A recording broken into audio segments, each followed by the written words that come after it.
It has been a minute. Happy New Year, first and foremost, team. It is currently the 14th of January 2026, and I felt compelled today to pick up the camera and talk to you guys about my 3 big predictions for the fitness industry in 2026. At the end of 2025, I rolled out a free 2+ hour YouTube course that took, 10 years of experience of lessons, wins, challenges, and everything pulled together from frameworks and systems that I've learned and deployed into both of my gyms that we operate in South London, and it helps a lot of people.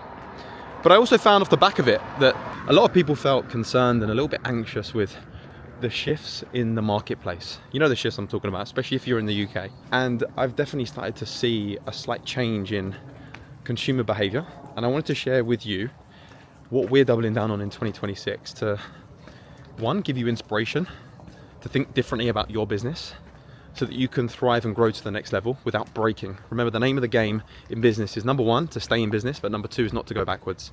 It's to grow, it's to evolve, it's to adapt. And unfortunately, some businesses are too slow to adapt, and they ultimately get wiped out. The first prediction I have in the fitness industry in 2026, and something that we're taking extremely seriously, is brand. We theme every year.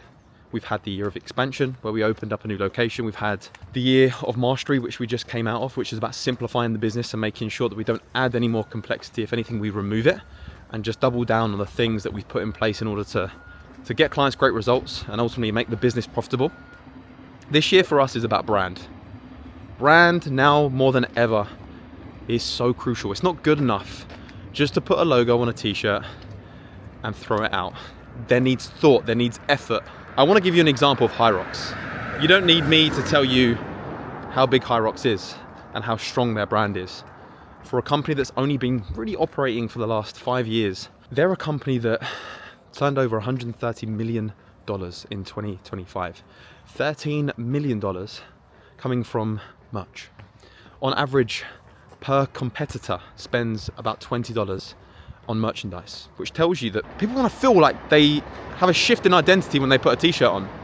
And this doesn't just need to be about merchandise, by the way. It's about how everything feels to your clients, to your team, and to your prospects. So here's what we decided to do.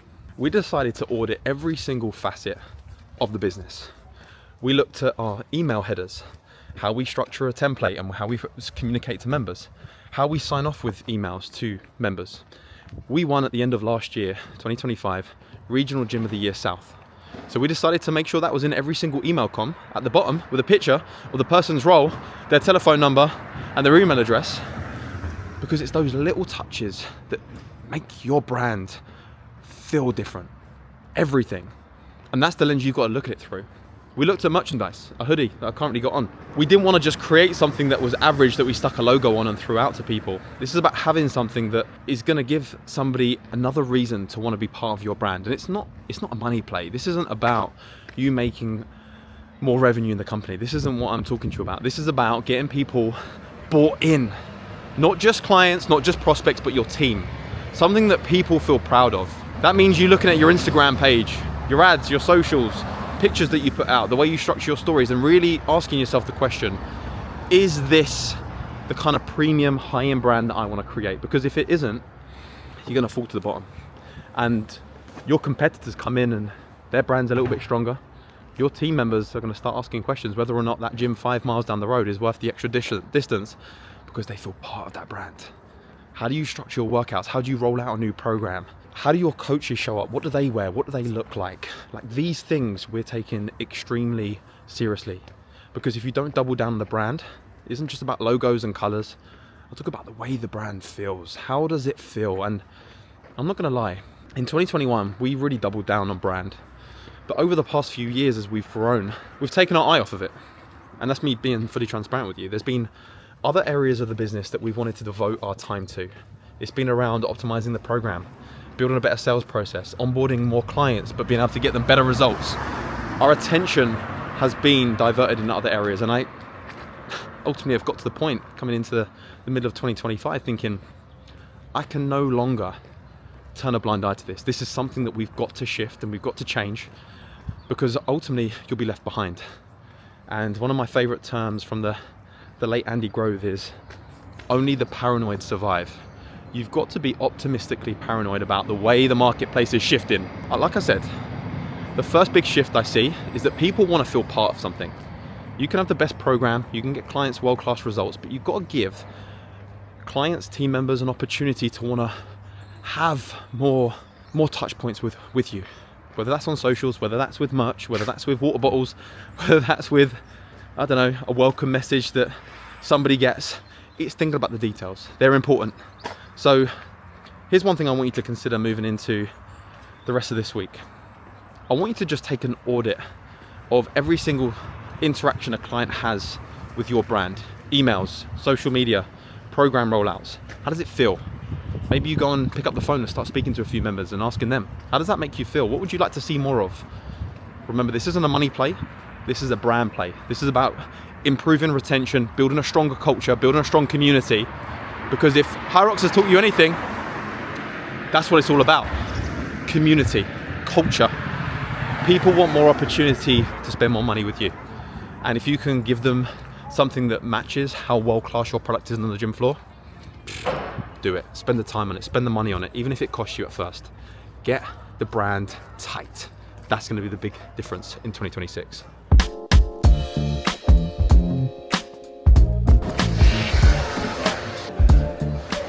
Can I get a double espresso to go? Is that all right? Absolutely. Thank you. Did you come here just to brighten my day? Give me the easiest order. Yeah, man. It's either a black Americano or double espresso. Have you worked here long? Now? Yeah.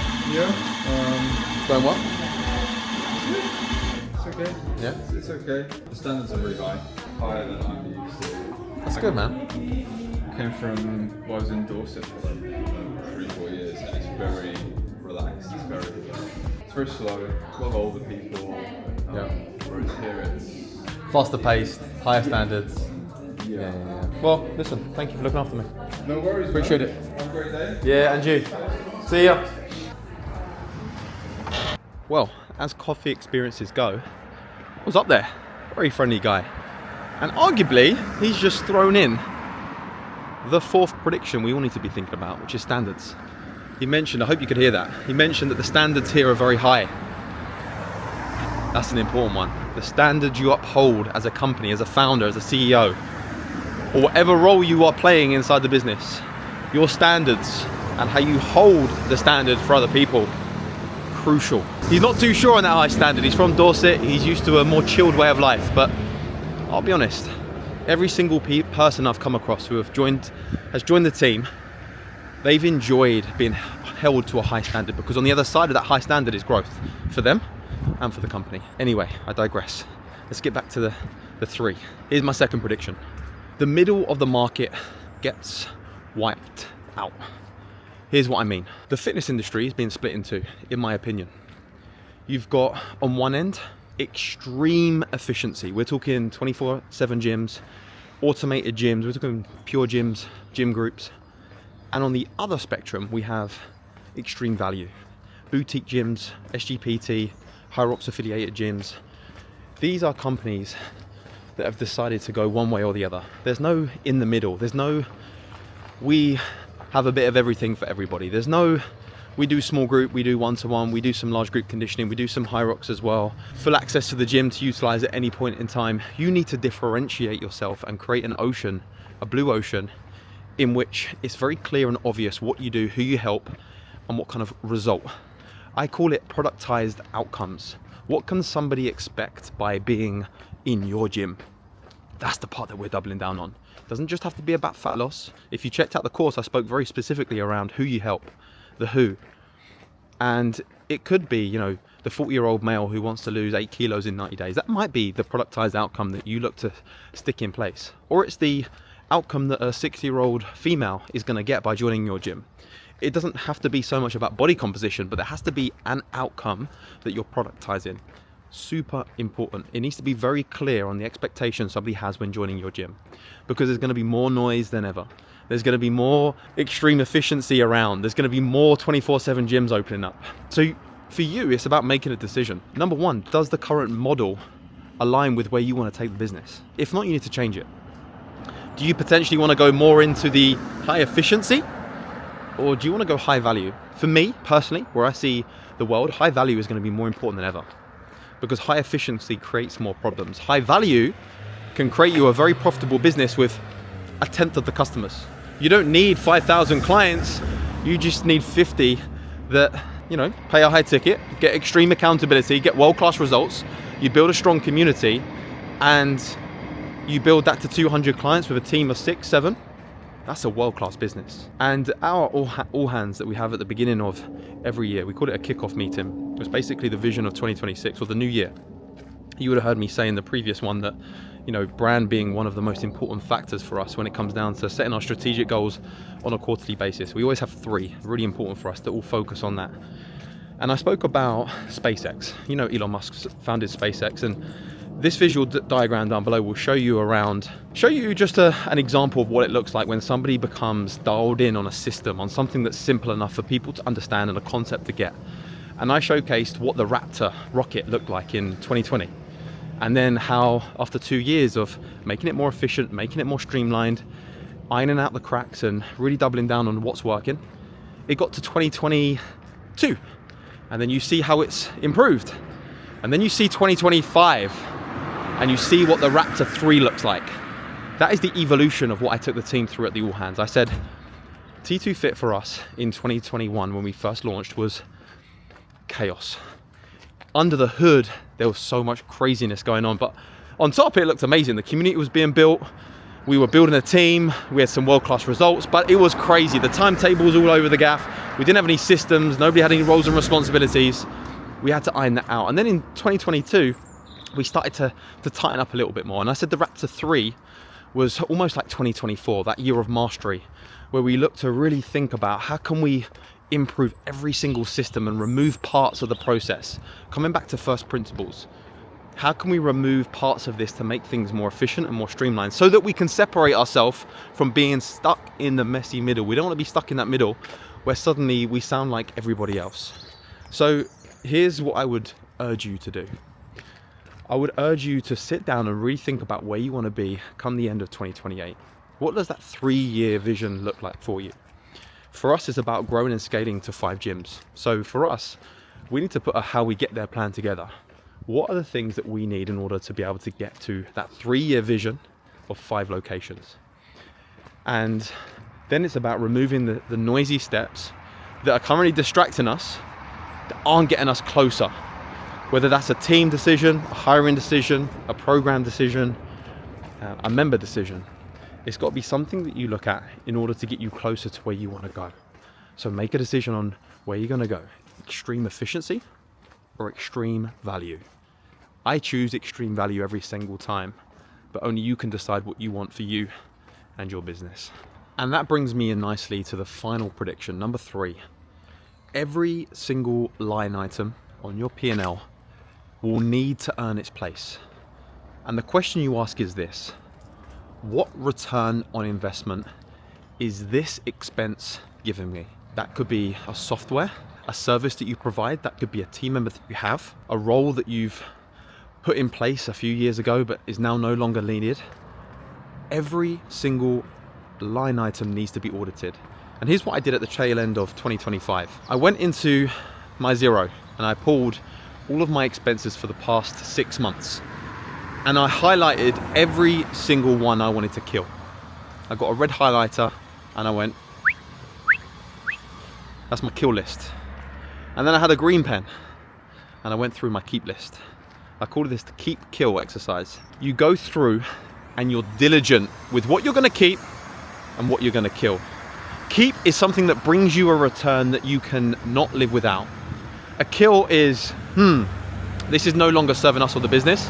Or, you know what, we need this right now, but with a slight restructure, we could potentially kill this thing. That's, for me, one of the biggest shifts that we've made. We've changed roles and responsibilities. We've brought in elevations in the company so that team members can grow into new roles that we've needed to create in order to fulfill our longer term mission.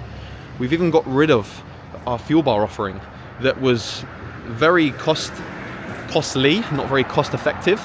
It was costing us money every single quarter to run the fuel bar, from shakes to other things that we provided. And it also meant that we needed to put people behind it, which meant it cost money. not just in products. So we decided to invest in a kiosk system. And that was one of the biggest shifts that we made moving into this year. Is like, how can we move with the times? Everybody is so used to now going into a Tesco's, a Sainsbury's, into a shop and serving themselves. So how can we bring more products in, coming back to brand, but how can we make it so that people can just grab, pay and go? How can we increase speed of somebody getting something into their hands? Because here's what we were finding with the fuel bar, and this is the lens you need to look at each expense through. Okay, cool. People love the shakes. Does it make us money? No.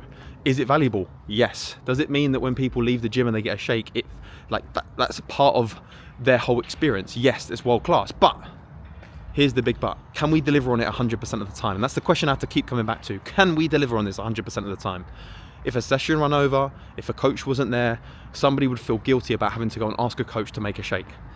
And for me, knowing that we couldn't deliver on something that we were offering 100% of the time, I knew I needed to kill it. So what did I need to do in order to reshuffle, restructure the business? And the answer was find a company that could help us put in a kiosk in place that could be something that clients could come in if they wanted to buy merch, if they wanted to buy a shake, if they wanted to buy a water, they could do it and grab it off the shelf rather than us having to make it. The only thing we now make is coffee. That is the only thing we now do. We've gone from making a ton of different products to now making one thing, which is very quick, very efficient, and people can pre-order. So the reason I share that with you is because I wanted to give you an example of how we look at expenses. It may be something that even makes you money right now, but is distracting you from the actual thing that makes you even more money or creates more value for clients. So here's the lens I want you to think through. How can you decrease expenses but increase customer value? That's the lens you need to look at this through. How can you decrease expenses and increase customer value? So it's not about decreasing expenses and lowering the service and the offering that you have. It's about creating more value. And to do that, it's about reallocating expenses to other areas. For us, coming back to brand, we are now reallocating money that we were losing in certain departments and shifting it over to merch, shifting it over to an incredible welcome box that every single client now gets when they join the club. And you'll be able to see something over the top of this. And that's what it's all about. That's the shift in thinking. So what I want you to do is succeed and grow exponentially in 2026. I want you to look back at the version of you watching this at the early part of 2026 saying, I don't even recognize that person. Coming back to that kill and keep list, I say to the team all the time, you need to kill this version of you to recreate the new version of you. So anyway, this is Luke. We're over and out. 3 predictions done. Let me know your thoughts in the comments. If you found value from this video, subscribe. And listen, there's gonna be more YouTube content coming soon. And if you haven't checked out the 2-hour YouTube course, click there and grab the workbook as well. All right, team. Peace.